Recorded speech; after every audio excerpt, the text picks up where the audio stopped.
बेरोंडा ग्रामपंचायत क्षेत्राच्या वतीन परतून एकदा तुमका एक विनंती करता। कोरोना व्हायरस आणि कोविड संबंध जगभर वाऱ्याच्या वेगान फैलत असा आणि सगळीकडे एक महाभयंकर वातावरण निर्माण झाला। हॉस्पिटला म्हणा सगळ्या गावोगावी सगळीकडे आमका एक काळजी घेऊची पडटली आपल्या जीवाची।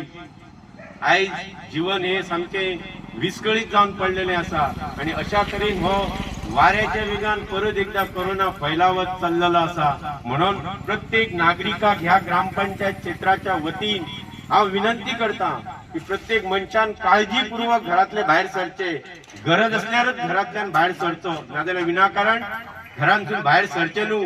कारण परिस्थिती बिकट असा। आज हॉस्पिटलांनी जागो ना, लॉकडाऊन सरकार करूंक शकना, कारण आमकां आमची काळजी आज घेवपाक जाय। स्वतःहूनच आज आमकां लॉकडाऊन जावचे पडटले। आमचो जर जीव आमकां जाय जाल्यार जीव वाचोवपाचो आज अत्यंत महत्वाचे आज म्हणजे तुमकां सांगपाचे जवळजवळ 10 ते 15 दीस आमकां अत्यंत महत्वाचे असा। ते आमी जर बरे रितीन सांबाळले जायत जाल्यार आमचो जीव सांबाळपाक आमकां बरे तरेन मार्ग काडपाक मेळटलो। आणि अशे तरेच्या वातावरण प्रत्येक नागरिकाक ह्या बेरोंडा ग्रामपंचायत क्षेत्राच्या वतीन हांव विनंती करता, परत कळकळीची विनंती की कोणी विनाकारण घरातल्यान भायर सरो नये। जर गरज आसात जाल्यारच येवचे, नाजाल्यार हांगा मेळटा थंय प्रत्येक मनशान भोंवचे न्हू।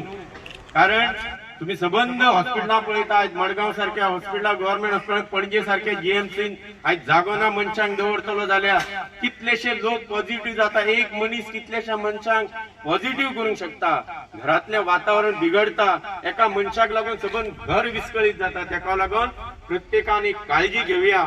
त्या ग्रामपंचायत क्षेत्राच्या वतीन तुमकां सांगता हांव, सगळ्यांनी काळजीपूर्वक आम्ही घरान रावन याचो एक संघर्ष करूया। ही एक लढाई हा, महामारीची लढाई हा आणि प्रत्येकान इंजेक्शन वॅक्सिन जे येला कोविडाचे ते घेवचे।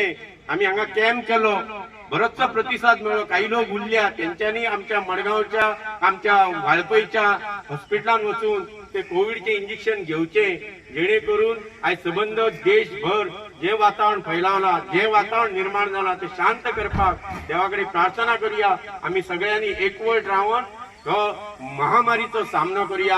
देव बरे करूं।